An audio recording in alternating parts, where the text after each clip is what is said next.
अस्सलाम वालेकुम everyone, this is me Ali Mir and you are watching consult decide and buy properties YouTube channel. उम्मीद है कि आप सब खैरियत से होंगे।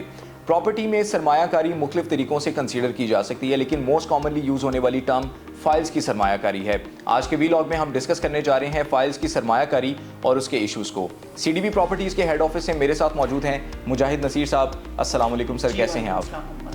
सर, फाइल्स की सरमायाकारी के ऊपर आज हमारा टॉपिक है और बहुत से लोग इसके ऊपर सुनना भी चाहते हैं, बात भी करना चाहते हैं, तो इसके हवाले से क्या कहना चाहेंगे आप? जी अलीमीन, बहुत शुक्रिया, आपने इतने इंपॉर्टेंट टॉपिक पे जो है वो बात करने का मौका दिया। फाइल्स की इन्वेस्टमेंट मौजूदा दौर में एक बड़ी बदनाम तरीन इन्वेस्टमेंट बनती चली जा रही है। एक टाइम था जब फाइल्स में इन्वेस्टमेंट करने वालों को, चाहे वो अपनी रिहाइश के लिए कोई चीज़ बाय कर रहे हैं, प्लॉट भी टाइमली मिलते थे, चाहे वो इन्वेस्टमेंट में ग्रोथ के लिए, सिक्योर इन्वेस्टमेंट के लिए कंसिडर कर रहे हैं, तो उनको गेन भी मिलता था। लेकिन पिछले कुछ अरसे से कुछ डेवलपर्स ने इसको एक इस तरह की शक्ल दे दी है कि अब ये इन्वेस्टमेंट, फाइल्स में की जाने वाली इन्वेस्टमेंट, छोटे डेवलपर हों या बहुत बड़े बड़े नाम हो, किसी के साथ भी आप इन्वेस्टमेंट करते हैं तो इसको 100% सिक्योर इन्वेस्टमेंट कंसिडर नहीं किया जा सकता। मजीद अली मीर, इस पर अगर आपके कोई क्वेश्चन हैं तो आप बताएं, मैं मजीद आपको। बिल्कुल सर, इसके ऊपर हमारे मल्टीपल क्वेश्चंस होंगे। आपको नहीं लगता कि फ़ाइल्स में सरमायाकारी करने में ख़रीदार का भी कसूर है? चमक धमक, सस्ता, ये सारी चीज़ें देख के, फेवरेटिज्म देख के लोग इन्वेस्ट कर लेते हैं। इसमें आपको बताना चाहूँगा कि ख़रीदार का कसूर कहा जा सकता है, लेकिन मैं इस कसूर को सिर्फ 20% तक समझूंगा कि उनका कसूर है। 80% तक जो कसूर है वो हमारे उन डेवलपर्स का है, उन लोगों का है जो जानते बूझते हुए कि हमारे पास ये स्पेसिफिक लैंड मौजूद नहीं है, या अगर 500 प्लॉट्स के अगेंस्ट हमारे पास लैंड मौजूद है तो वो 5000 प्लॉट्स क्यों बेच जाते हैं। मतलब इस तरह के डेवलपर जिनको अपने काम के बारे में पता है कि जो चीज़ वो बेचने जा रहे हैं असल में वो उनके पास भी नहीं है, they don't have selling rights, वो उसकी एडवर्टीजमेंट भी करते हैं, वो उसको बेचते भी हैं। और उसके बाद जहाँ तक आपने बात की एक ख़रीदार के कसूर की, ख़रीदार का कसूर सिर्फ इतना है फाइल्स की इन्वेस्टमेंट में कि वो लोग अपनी बजट नहीं होता उनका बजट। बाज़-औक़ात ख़ास तौर पे मेरा इशारा इस वक्त उन लोगों की तरफ है जो रिहाइश के लिए एक प्लॉट कंसीडर कर रहे होते हैं, जो छोटी डाउन पेमेंट, इजी इंस्टॉलमेंट्स को देखकर ये कंसीडर करते हैं कि आज अगर वो कोई चीज़ बाय करते हैं तो एक टाइम आएगा 2 साल, 3 साल, 5 साल के बाद उनके हाथ में 3 मरला या 5 मरला का प्लॉट होगा। आप खुद सोचिए, जो शख्स 3 मरला के प्लॉट के लिए छोटी सी डाउन पेमेंट दे रहा है या 5 मरला के लिए प्लॉट के लिए छोटी सी डाउन पेमेंट दे रहा है, अगर वो बहुत स्ट्रॉन्ग होता, अगर उसका बजट बहुत ज़्यादा बेहतरीन होता, तो क्या वो शख्स एक स्पेसिफिक टाइम पे 1 कनाल या 10 मरला का plot on full payment by ना कर लेता? अगर उनको बजट का इशू था और वो छोटी इंस्टॉलमेंट देखते हुए अपना पेट काट के वो इंस्टॉलमेंट्स पे करके जो है वो इंस्टॉलमेंट्स पे कर रहे थे और एक ख्वाब देख रहे थे कि एक टाइम पे, एक स्पेसिफिक टाइम पीरियड पूरा होने के बाद उनको प्लॉट मिलेगा और वो प्लॉट उनको नहीं दिया जाता, तो ये जुल्म वाली चीज़ है। At the same time investors के बारे में भी मैं ये कहना चाहूँगा कि इन्वेस्टर्स का काम इतनी छोटी छोटी फाइल्स में 3 मरला 5 मरला इनको कंसिडर करने वाला नहीं होता। इस वजह से आप इस तरह की डिमांड क्रिएट ना होने दिया करें, आप इन्वेस्टमेंट करें, फुल पेमेंट पे करें, आप प्रॉपर रियल एस्टेट में on ground developed full payment के प्लॉट्स लें, क्योंकि इन्वेस्टमेंट तब की जाती है जब आपकी ज़रूरत से ज़्यादा कोई फंड्स आपके पास मौजूद हैं। काइंडली 3 मरला, 5 मरला, 7 मरला, ये वाली कैटेगरी को उन लोगों को अवेल कर लेने दें, वो भी फुल पेमेंट पे, जो अपने घर का ख्वाब देख रहे हैं, लेकिन स्टिल उसके लिए डेवलपर का बहुत सॉलिड बैकग्राउंड होना बहुत ज़्यादा ज़रूरी है। सर, फाइल्स की सरमायाकारी में आपने वीडियो के स्टार्ट में बोला कि बदनामे ज़माना होती जा रही है, और हमने पिछले चंद सालों में देखा है कि बहुत से लोग डिले का भी शिकार हुए हैं, लोगों ने नुकसान भी उठाया। नुकसान इस तरह से कि लोगों ने फ़ाइलें बाई की, उनकी जो फाइल्स हैं मार्केट में रीसेल होते हुए माइनस में चली जाती हैं। तो आपको क्या लगता है कि गवर्नमेंट, उनके इदारे या फिर रेगुलेटरी अथॉरिटीज़ जो हैं, इनका क्या पार्ट होना चाहिए फ़ाइल के बिजनेस में या फिर इसकी सरमायाकारी में? बहुत अच्छा क्वेश्चन है अली मीर आपका। इस पर मैं आपको गाइड करना चाहूँगा कि जब भी कहीं पे कोई चीज़ गलत हो रही होती है तो उसको बड़ों नहीं सही करना होता है। किसी भी कंट्री के अंदर जो बड़े होते हैं वो हुकूमत होती है, वो रेगुलेटरी इदारे होते हैं, वो ऐसे इदारे होते हैं जो उस चीज़ को सही करने का अथॉरिटी रखते हैं। हम एनडीए की बात करेंगे, सीडीए की बात करेंगे, इसके अलावा जिन जिन सिटीज़ में जो जो अथॉरिटीज़ रेलिवेंट है उनके हवाले से बात करना चाहूँगा कि उनको इस तरह के डेवलपर्स जिनकी मिसकमिटमेंट्स हैं, जिनके अपने नाम पर लैंड है नहीं लेकिन वो उस लैंड को बेचना शुरू कर देते हैं, जिनके अपने नाम पर 500 प्लॉट्स के अगेंस्ट लैंड मौजूद है, वो 5000 फाइल्स बेच देते हैं। पॉइंट ये है कि इशू के पूरे क्रिएट हो जाने के बाद उसको सही करना कोई कमाल नहीं है। कमाल ये है कि एक बार इशू हो गया, आप नेक्स्ट टाइम से उसके लिए रूल्स, रेगुलेशंस, उसकी एडवर्टीजमेंट, उसकी मार्केटिंग, उसकी डेवलपमेंट, उसके सेलिंग राइट्स आप अलाउ ही डेवलपर्स को उस टाइम पे करें जिस वक्त उनके पास प्रॉपर एक चेक लिस्ट हो, वो अपनी लैंड एलडीए को शो करें, अगर कोई रिजर्व रखनी है उसको एज अ रिजर्व एलडीए अपने पास रखे, या जो भी रेलिवेंट सिटी, मतलब क्योंकि हम पाकिस्तान की रियल एस्टेट पे बात करें तो जो भी अथॉरिटीज़ हों उनको ये चाहिए कि इस ऐसे छोटे डेवलपर हो या बड़े डेवलपर हों, स्ट्रॉन्ग हो या वीक हो, अच्छा काम और कमिटमेंट करने वाला बंदा सबसे स्ट्रॉन्ग है। उसके अलावा अब कोई किसी लेवल पे भी है और कुछ भी सेल करना चाह रहा है तो उन लोगों को डीमोटिवेट होना चाहिए। उन लोगों की एडवर्टीजमेंट पे अनफॉर्चुनेटली हमारे पाकिस्तान के बड़े चैनल्स पे पूरी मार्केटिंग होती है, पूरी तरह से वो चीज़ बिकने के लिए आती है, बिक भी जाती है और सालों उस पर डेवलपमेंट नहीं होती, और ये बड़े चैनल्स किसी तरह से भी उसको जस्टिफाई नहीं कर पाते कि हमने फला टाइम पे फलाने डेवलपर की फलानी सोसाइटी की फाइल्स को खरीदने का कहा था, आज वो डिलीवर नहीं हुई तो कोई पूछने वाला नहीं है। और हमारे जो बायर्स हैं, जो क्लाइंट्स हैं, वो इस चीज़ पर यकीन कर लेते हैं कि हाँ इस चैनल पर इसका ऐड आ रहा है तो ठीक है, ये अच्छी सोसाइटी होगी, ये बड़ा नाम है, ये अच्छा डेवलपर है। लेकिन बहुत बड़े बड़े नाम भी और बहुत छोटे छोटे नाम भी, छोटे से मुराद है जो कम एरिया पर सोसाइटीज़ दे रहे होते हैं। मिसकमिटमेंट का इशू एक कॉमन चीज़ नज़र आ रहा है। मेरी दरख्वास्त है रेलिवेंट अथॉरिटीज़ से कि रूल्स एंड रेगुलेशंस इस तरह के बनाए जाएं।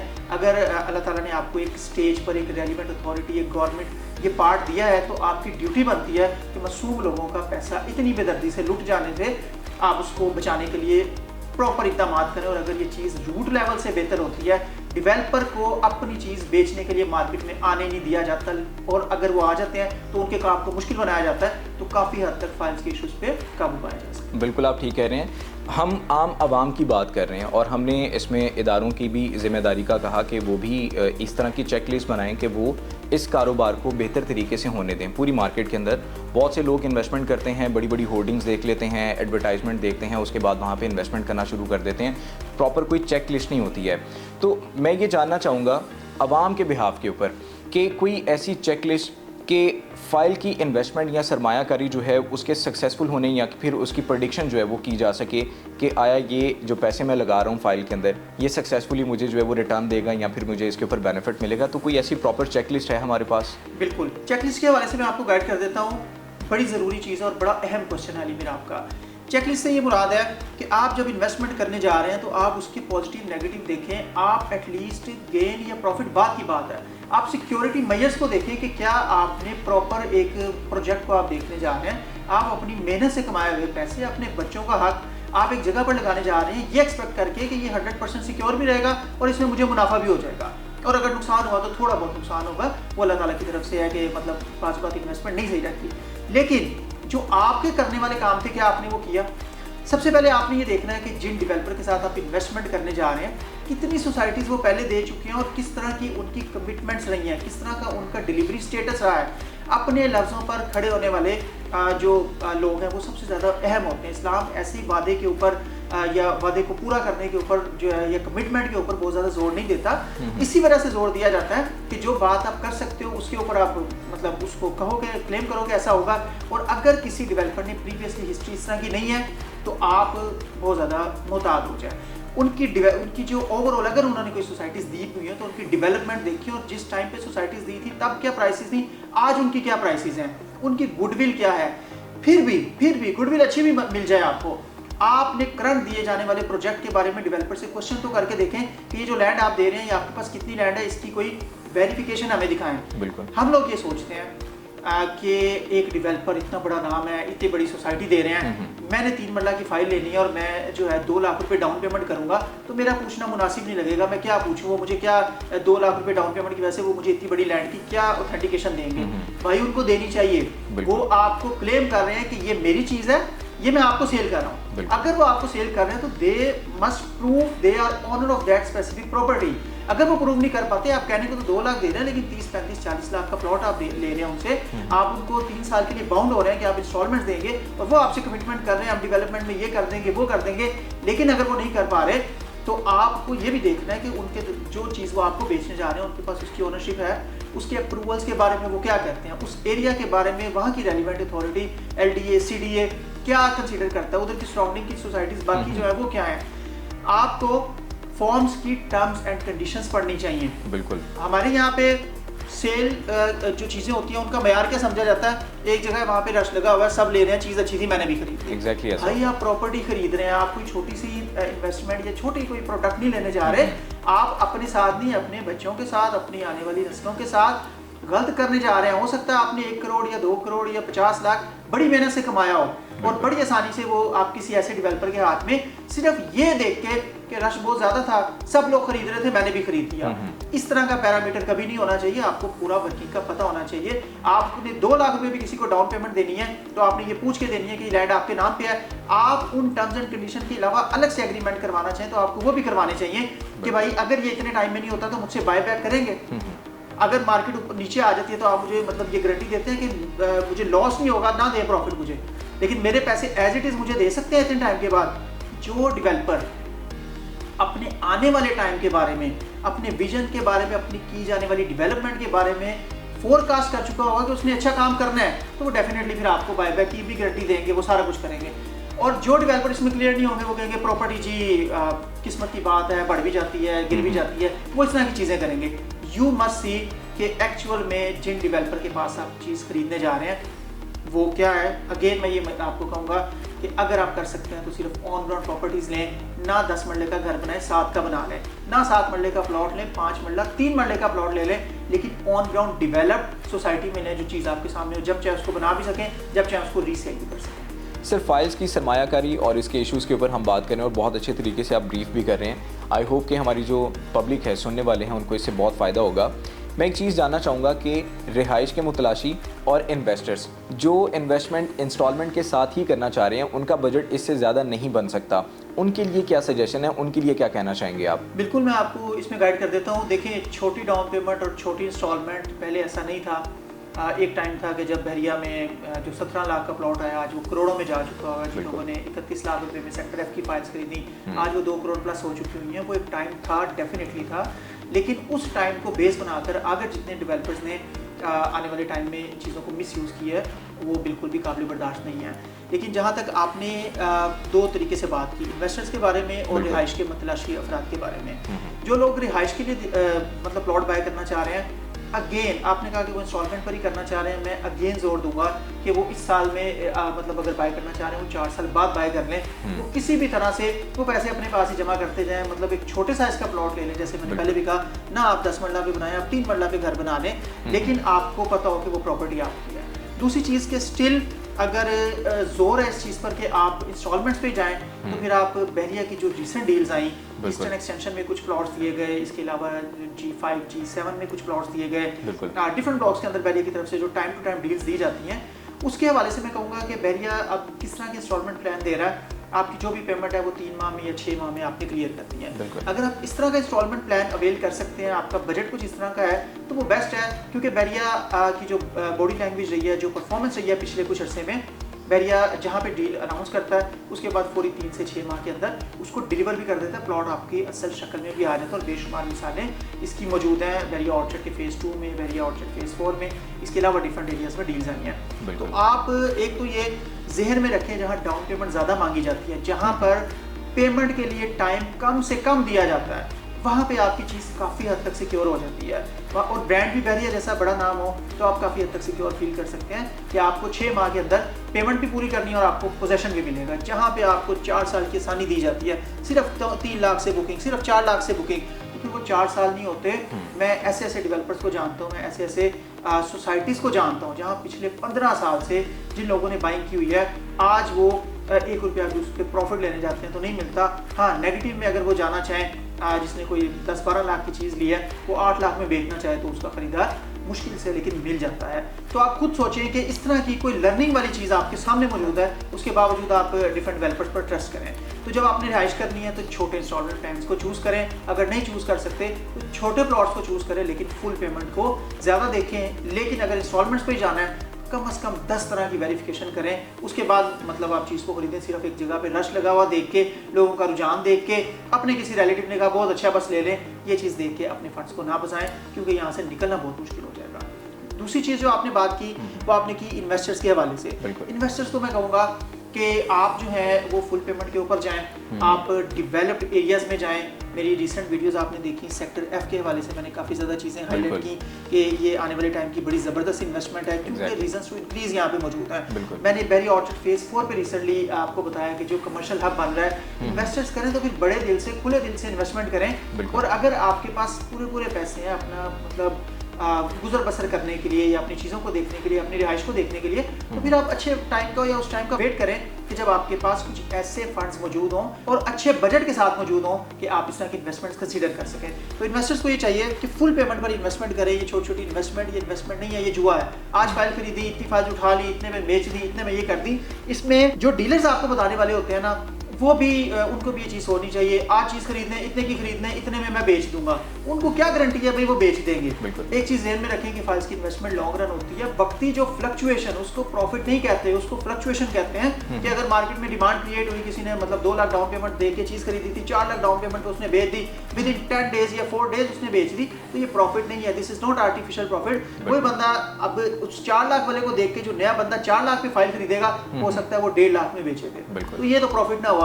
सॉलिड प्रॉफिट वो होता है जो डेवलपमेंट की वजह से, जो इंफ्रास्ट्रक्चर की वजह से, जो कमिटमेंट्स पूरी होने की वजह से, जो सोसाइटी के डेवलप होने की वजह से हो, उसको सॉलिड प्रॉफिट कहते हैं। आज आप देखें सेक्टर एफ के रेट्स देखें, मेरे टाउन सेक्टर ई के प्लॉट्स के रेट देखें, जितने भी मार्केट कंडीशंस लो रही हैं, जितना भी मतलब ट्रांजैक्शंस कम रही हैं, जितने भी टैक्सेस लगे हैं, अगर बहुत ज्यादा रेट्स में इंक्रीज नहीं हुआ तो डिक्रीज भी नहीं हुआ। वो अपनी जगह पर, एक जगह पर मौजूद है। सेक्टर एफ में विंटरलैंड रिसेंटली आया, कार्निवल आया, 1-1 करोड़ रुपया प्लॉट्स के अंदर ऐड हो गया। This is the actual profit जो एक्चुअली ग्राउंड रियल रीजंस की वजह से, रियलिटी की वजह से जो इंक्रीज होते हैं, ये प्रॉफिट होता है। तो इन्वेस्टर्स को चाहिए कि इन्वेस्टमेंट करें तो फिर ज़्यादा फुल पेमेंट करें। सर, वीडियो के लास्ट में मैं ये जानना चाहूँगा कि ये तो हमने बात की उन लोगों के लिए जो अभी इन्वेस्ट करना चाह रहे हैं, प्लान कर रहे हैं, बट वो कहीं ना कहीं ट्रैप हो जाते हैं। वो लोग जो सेलर हैं या फिर प्रॉपर्टी में फाइल होल्डर्स हैं, उनके लिए क्या कहना चाहेंगे आप? मैं आपका पॉइंट समझ रहा हूँ। आपका ये पॉइंट है बेसिकली कि हमारी वीडियो से पहले जो लोग इन्वेस्टमेंट कर चुके हुए हैं और जो अभी इसको फेस कर रहे हैं, वो बड़ी अच्छी तरह इस वीडियो की हर चीज़ को समझेंगे, क्योंकि वो उस सिनेरियो में से गुजर चुके हुए हैं। तो ऐसा नहीं है कि मतलब इसका कोई वे आउट नहीं है। 2 चीज़ें हैं। एक ये कि आप अल्लाह के बाद उन डेवलपर के रहमो करम पे हैं। उन डेवलपर के ऊपर है कि जितनी जल्दी वो डेवलपमेंट कर दें, अच्छी डेवलपमेंट कर दें। आपको सिर्फ पेपर्स के ऊपर लिख के नहीं कि मैप आएगा और 4 नंबर सी ब्लॉक का प्लॉट आपका होगा, बल्कि आपको डेवलप करके बताएं ये 4 नंबर सी ब्लॉक का प्लॉट आपके लिए है। यहाँ पे आप घर बनाएं, बेचें, जो मर्जी करें। जो डेवलपर, एक तो ये है कि आपके लिए वेट है कि डेवलपर जो है वो अगर आपने अच्छे देख के किए हैं, वक्ती डिलेज आ जाते हैं, वक्ती इकोनॉमिकल कंडीशंस की वजह से, पॉलिटिकल इंस्टेबिलिटी की वजह से प्रॉब्लम्स बाज़ आ जाती हैं कि डेवलपर काम करना भी चाहते हैं तो वो नहीं कर पा रहे होते, डिलीवर नहीं कर पा रहे होते। लेकिन एट द सेम टाइम अगर आप देखें तो एक तो ये वेट है कि डेवलपमेंट होगी तो चीज़ें बेहतर हो सकती हैं जब तक पोजेशन आपको मिलेगा। दूसरी चीज़ ये कि आप डेवलपर पे चक्कर लगेंगे आपके, बार बार आपको एक चीज़ को फॉलो अप करना पड़ेगा।